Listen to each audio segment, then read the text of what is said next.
Vamos experimentar aqui um formato diferente da aula, a qual a gente não tem ali talvez os problemas que tivemos na última sexta-feira. Eu havia ficado aí de contar um pouco para vocês dessa evolução histórica aí do RH, né, do departamento pessoal, de como ele surgiu e como ele se encontra na atualidade. E a gente vai ver isso na sequência aí da nossa aula de hoje. Então, o que é aí a administração de recursos humanos, né?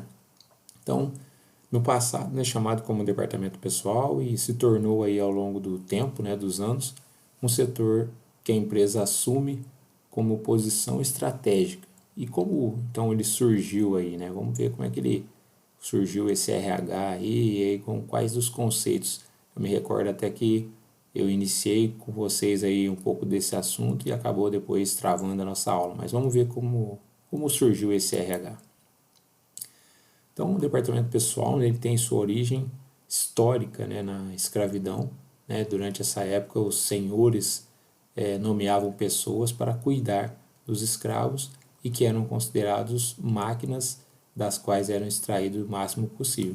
Então, a gente tinha lá os famosos capatazes, né, que ficavam responsáveis por cuidar ali dos escravos. Então, se a gente pensar numa forma aí bem pré-histórica, né, ou bem antiga aí de RH, né, de alguém que cuida, né, ou que toma conta das pessoas, apesar de toda essa circunstância da escravidão, né, nós tínhamos então esse personagem que fazia esse papel então do responsável por cuidar das pessoas, nesse caso, cuidar aí dos escravos. Depois a gente vem já para a fase a qual eu mostrei para vocês lá no videozinho, né? Não sei se vocês vão conseguir se lembrar, né? Mas a gente falou um pouco disso, mostrei um pouco para vocês a respeito do vídeo que tratava ali do Charlie Chaplin, né? Onde ele mostra então essa fase, né?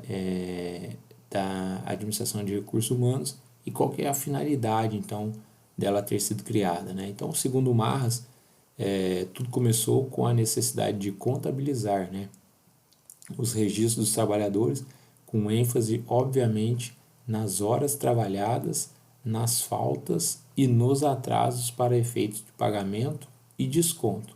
Então, nessa fase, o profissional de administração de recursos humanos era chamado de chefe de pessoal e tinha como característica a frieza, a flexibilidade e a inflexibilidade, né, de ser um seguidor das leis. Então, nessa fase seguinte, aí, né, passando dessa parte da escravidão, já trazendo um pouco para a Revolução Industrial, né, a qual nós temos lá os pais da administração, Fayol, Taylor, né, começam a aplicar ali os contextos, né, e os requisitos principais aí da administração. Nós vemos nessa fase que o departamento de pessoal surgiu justamente por conta desses registros, né, de contabilizar quantas vezes o funcionário trabalhava, quantas horas ele trabalhava, quais os dias que ele tinha de falta e também quais eram os descontos que iam ser feitos do salário dele mediante essas condições. Não só os descontos, mas também a contabilização de quanto ele ia receber pelas horas trabalhadas.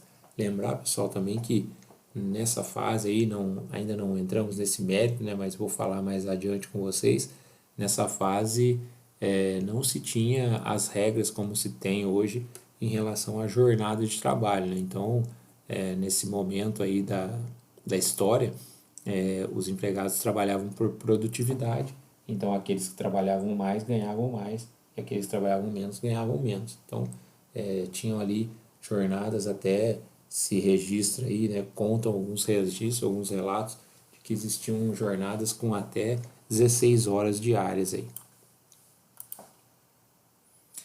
E como está então atualmente o RH, né? Então, hoje em dia o RH assumiu um papel mais estratégico em que os profissionais precisam entender do negócio, tratar de questões ligadas à motivação, relacionamento, valorização, respeito, qualidade de vida, né? Agregando assim valor à empresa. Então vejam, a gente passou daquela fase toda em que o RH ele tratava somente daquela parte burocrática, né, dos registros, de contratação, de demissão, que é uma das coisas que a gente vai ver na nossa matéria, né, das rotinas do departamento pessoal, que a gente vai falar aqui, mas o papel hoje do RH, além, claro, dessas atribuições que lhe compete, né, que é a preparação de folha de pagamento, do salário dos empregados, os registros, né, ele tem um papel muito mais estratégico por entender hoje que as empresas entendam hoje, né, ou por entender hoje que os colaboradores são peça de extrema importância para o negócio e que só assim a empresa vai atingir os seus objetivos, tendo em pauta, né, ou até mesmo tendo em evidência esse tratamento, né, com o colaborador de maneira mais aproximada e também mais efetivo. Então, quais são contar um pouco aqui da evolução aí do RH, né, como a gente até viu um pouco. Então, ele surge lá, como eu havia dito para vocês, entre 1900 e 1950, né, como departamento pessoal, a qual ele cumpria aí as obrigações burocráticas, né? E aí a gente viu lá, contei um pouco da história para vocês do Fayol, né? Do Taylor, também de Henry Ford, né? Que é um dos precursores aí dessa fase, né? Então, modelos de decisão piramidal, né? Hierárquico. Então, aquela história do quem manda, quem pode e obedece quem tem juízo, né? Ali aquela escala de cima a baixo ali, só sem nenhum tipo de questionamento, né? Mudanças muito lentas, modelo fixo, né? Então tinha um padrão e era difícil as mudanças. E os funcionários do RH eram frios e inflexíveis, por tratar ali de descontos, né? Do controle de horas, às vezes até as situações ali em que eles eram colocados para a questão de demissão, né? De empregados.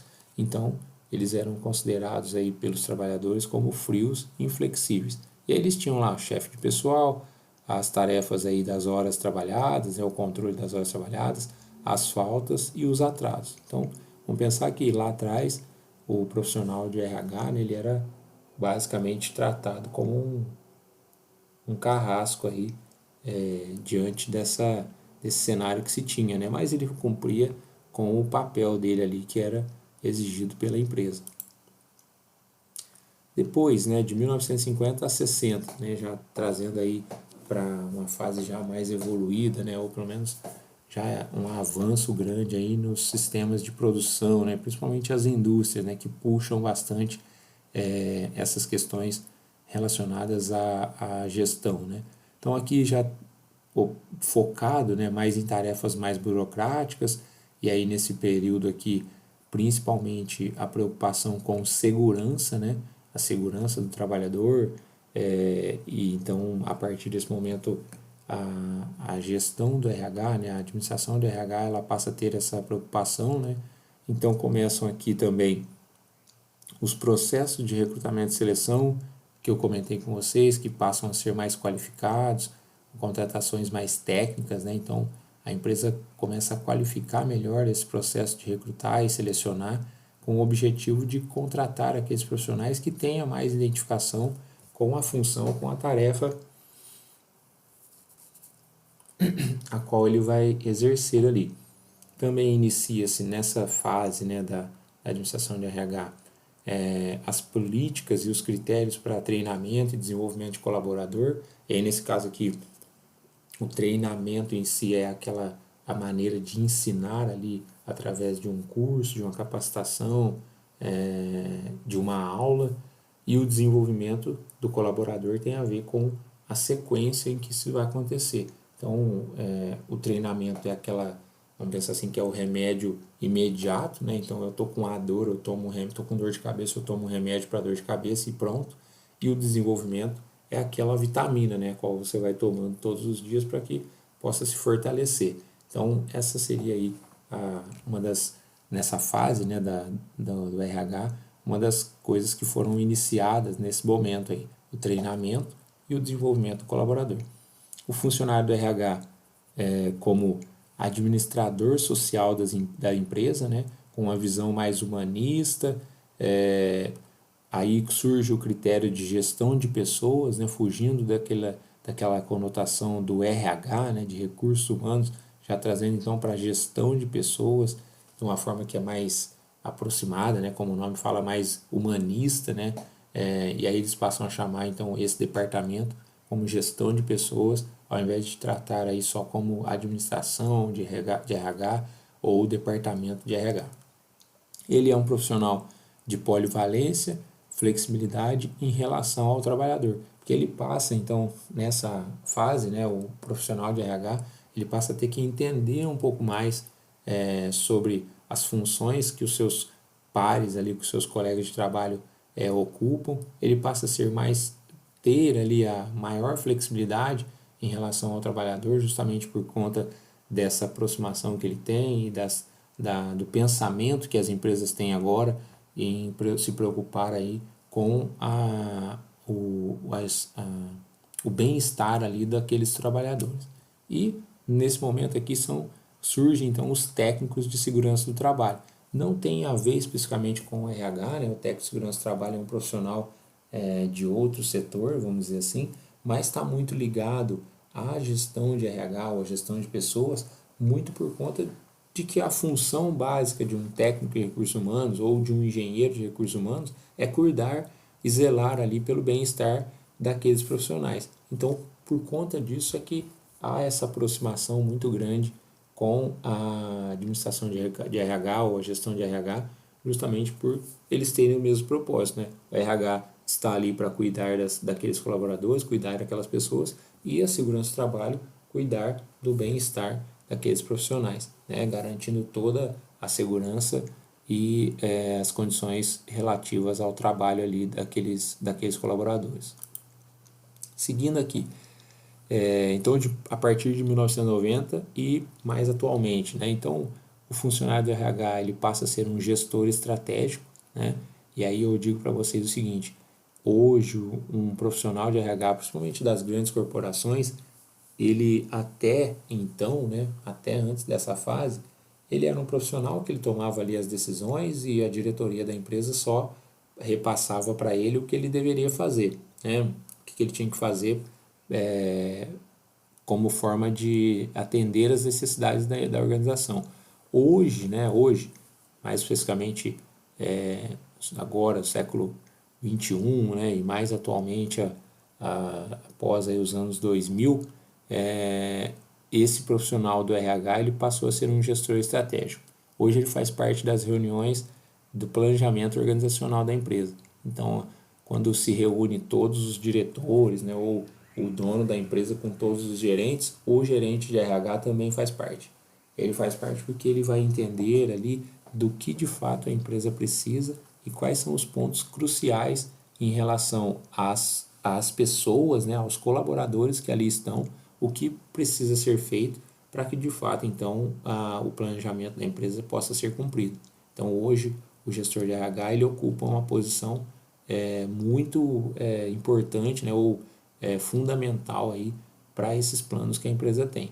Passou a ser aí um ambiente de visão horizontal, né, e um raciocínio lógico. Então não se tem mais, ou não se tem não se aplica, né, em algumas empresas aquela visão vertical, né, a qual eu tinha dito para vocês. Tem um superior e manda quem pode, obedece quem tem juízo, né, ou vem a decisão que eles chamam de top-down, né, que vem de cima para baixo e acaba ali por todo mundo ter que acatar. Hoje não, hoje já se tem uma visão mais horizontal, onde todo mundo pode participar. A ideia é que cada um ofereça ali algumas melhorias, algumas sugestões, algumas ideias, para que então, de alguma maneira, as funções e as atividades possam circular ou se transcorrer aí de maneira mais propícia aos resultados. Valorização do ser humano, preocupação com o bem-estar do funcionário, e aí aqui cabe alguns exemplos aí, né? Inclusive tem uma foto aqui, né, ao canto que mostra um departamento, né, um setor da Google, né, da empresa Google, que tem essa preocupação extrema aí, né, com o bem-estar do colaborador, né? Então ela oferece espaços de recreação, espaços que são mais cativantes, né? Sempre com o intuito de priorizar essa preocupação com o bem-estar do trabalhador. Então ele tem lá áreas de descanso ou áreas de lazer para que eles possam se distrair, salas de jogos, bares e cafés espalhados por todos lados, um horário flexível. Então são todas essas preocupações com o bem-estar do funcionário, sempre, claro, pensando na empresa, né? A empresa pensando no melhor atingimento dos seus resultados. Isso, claro que o colaborador tendo em vista todas essas condições de que a empresa está oferecendo um bem-estar a ele, ele vai produzir mais e melhor. Gerir pessoas, né, que são vistas como seres inteligentes, cheios de conhecimentos e habilidades. Então, hoje, pessoal, a preocupação dessas empresas, e isso não é um negócio tão distante da gente, viu? É as empresas tratar as pessoas como pessoas inteligentes, independente de qual a função ou atividade que a pessoa exerce. É estar aberto, aí como a gente fala, né, estar aberto às sugestões, estar aberto ali às colocações de todos os colaboradores, porque independente de qual função você exerce, algum conhecimento você tem, alguma habilidade você exerce e até por conta disso você tem a sua inteligência própria. É claro que alguns têm um grau intelectual maior e outros menores, mas cada um tem a sua inteligência, cada um tem o seu potencial ali ou as suas habilidades que podem ser compartilhadas. Talvez você não tenha muitos conhecimentos e habilidades ali nas funções a qual você exerce, a qual você pode oferecer mais ali de conhecimento para aquela tarefa, para aquela função ou para aquele setor que você ocupa, mas talvez você tenha habilidades extremas fora da empresa e que pode ajudar lá dentro também. Então eu vou dar um exemplo para vocês aqui, que é uma das coisas que as empresas têm, que é a evolução e é a atualidade das empresas. Vou dar um exemplo para vocês assim, ó. Então eu sou um operador de produção de uma empresa, né? Eu trabalho lá no processo produtivo. E eu tenho uma série de conhecimentos e habilidades, né? Exerço minha função lá dentro da empresa, mas para aquela função e para aquela tarefa a qual eu exerço ali dentro, eu faço o meu melhor, eu me dedico bastante, estou ali, vamos pensar assim que eu como funcionário estou buscando cada vez mais conhecimento, mas para aquilo ali eu ainda não consegui produzir ali algo que possa transformar ali aquela tarefa ou aquela rotina do meu departamento em uma grande solução, né? Mas faço o meu trabalho da melhor forma. Porém, fora da organização, eu domino, por exemplo, a arte da música, né? Então eu gosto de cantar ou tocar algum instrumento, né? Então eu tenho esse conhecimento e essa habilidade que é minha, fora da empresa. E aí cabe à empresa observar hoje, né? Então a preocupação dessas empresas hoje é justamente isso, poder acompanhar de perto esses colaboradores, entender quais são esses conhecimentos e habilidades que ele tem, né? Por entender que todos são vistos como seres inteligentes, e aí o que ele pode trazer aí, então, o que o gestor pode trazer dessas habilidades que você tem fora do ambiente, mesmo que fora do ambiente de trabalho, para dentro do negócio e aquilo então transformar-se em bons resultados, né? Seja você até inclusive para tocar uma música na hora do café ou do almoço, ou até mesmo se você canta, né, para fazer uma apresentação ali para os seus colegas de trabalho, enfim, é justamente isso, né, gerir pessoas que são vistas como seres inteligentes. Se você talvez não consegue contribuir mais para aquela função ou tarefa que você exerce, alguma outra habilidade, algum outro conhecimento que você tem, isso deve ser explorado ou tem sido, né, explorado pelas empresas, né, então, através dessa aproximação. Estimular e apoiar iniciativas individuais, que eu acabei dizendo para vocês, né, a criatividade e a busca por resultados. Então, vejam, estimular apoiar aí iniciativas individuais. Aquilo que toda a iniciativa que o colaborador tem, toda a criatividade que ele tiver, mesmo que pequena, ou uma iniciativa pequena que ele tem de melhorar uma pequena tarefa dele, de melhorar alguma pequena rotina, mesmo que simples, do departamento, isso deve ser estimulado, para que ele possa cada vez mais oferecer as suas ideias, oferecer as suas soluções, de modo, claro, sempre com o intuito aí de desenvolver e buscar cada vez mais os resultados. Então, desenvolver funcionários é desenvolver a empresa. Então, a ideia na atualidade, né, pensando no RH atual, ele tem esse papel de entender que quanto mais ele desenvolve os seus colaboradores, ele desenvolve o seu próprio negócio. Porque pessoas cada vez mais inteligentes, de modo geral, eu não estou falando inteligente de conhecimentos, mas inteligente de conhecimentos, que eu digo, estou dizendo de inteligente de conhecimento técnico, mas de inteligências generalizadas, né? Quanto mais inteligentes os seus colaboradores, mais desenvolvida essa empresa será. Aí vamos seguir aqui, né? Quais são então as tendências aí do RH atualmente? Então, buscando mais aprimoramento ao contexto organizacional da área de gestão de pessoas. Então, vamos ver quais são essas tendências aí. Aqui as primeiras aqui, então, é terceirização e coaching, né? Vamos ver o que é isso aqui. Então, terceirização não é apenas, né, uma redução de custos, mas em questão de qualidade e prazo. A intenção, pessoal, e aí isso já vem acontecendo, que as empresas, principalmente as grandes empresas, né, é terceirizar essa área de RH. Então, hoje tem agências e empresas qualificadíssimas aí fazendo esse tipo de trabalho, né? E aí não é só o trabalho burocrático como a gente conhecia ou como a gente vai ver aqui na nossa matéria, né, de preencher papel, recolher imposto e tudo mais.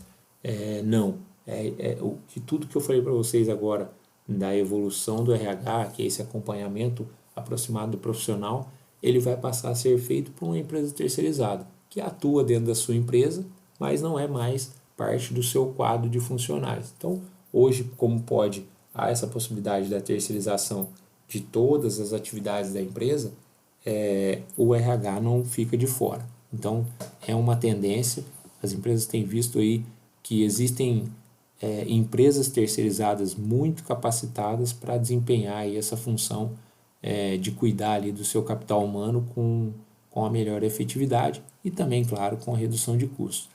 Outra coisa que é muito discutida e tem sido, vamos dizer assim, até meme por aí, né, é o coaching, né? Então, esse papel do coaching dentro das empresas, né? Então, você ter ali profissionais capacitados para poder orientar os seus colaboradores, nesse caso um coach profissional, né?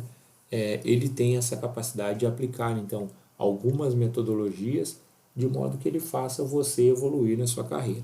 Então, hoje as empresas têm visto, né, como uma tendência, porque só para explicar para vocês esse papel do coach, como isso aconteceu, né? Como que isso acontecia?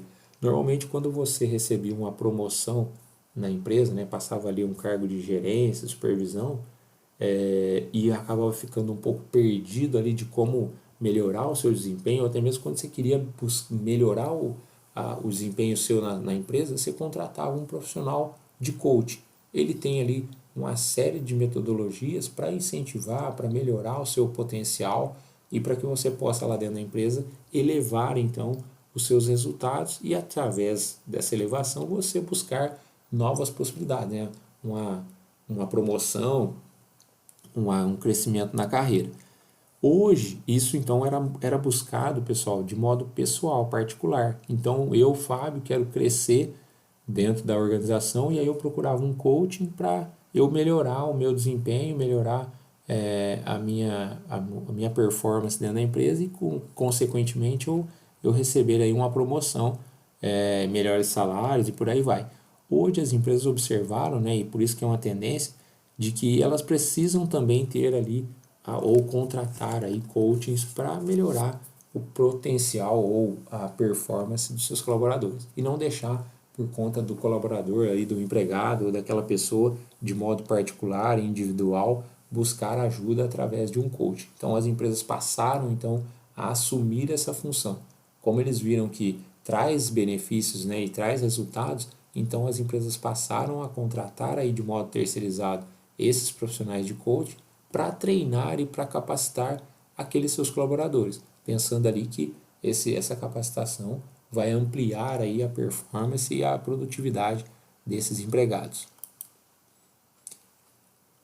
E aqui, pessoal, a consultoria, né, interna, né, colaboradores da própria empresa, né? Então a consultoria interna de RH é um processo que exige de cada profissional dentro de uma estrutura organizacional atue de forma multidisciplinar, funcionando como um elo de ligação aí entre o cliente interno, né, as pessoas que estão ali, e a empresa e a direção da empresa.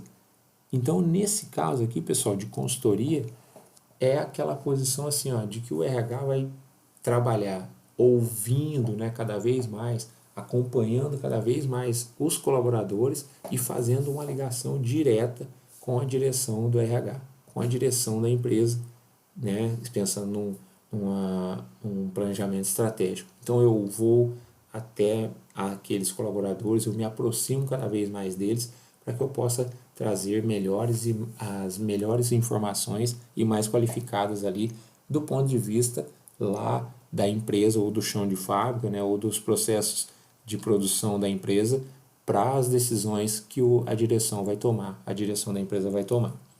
E a consultoria externa está fora da empresa, né, em seu sistema e de seu sistema, né, trazendo visão do mercado desenvolvida por profissional autônomo, qualificado, que atua em um determinado projeto de forma independente, não vinculado à empresa. Nesse caso, então, diferente do interno, em que você elege ali algumas pessoas para fazer esse tipo de monitoramento interno, né, trazendo informações, fazer essa ligação entre os colaboradores e a direção da empresa, a consultoria externa é quando você contrata um profissional de fora da empresa, normalmente um profissional autônomo, que conhece e detém bastante conhecimento de RH, né?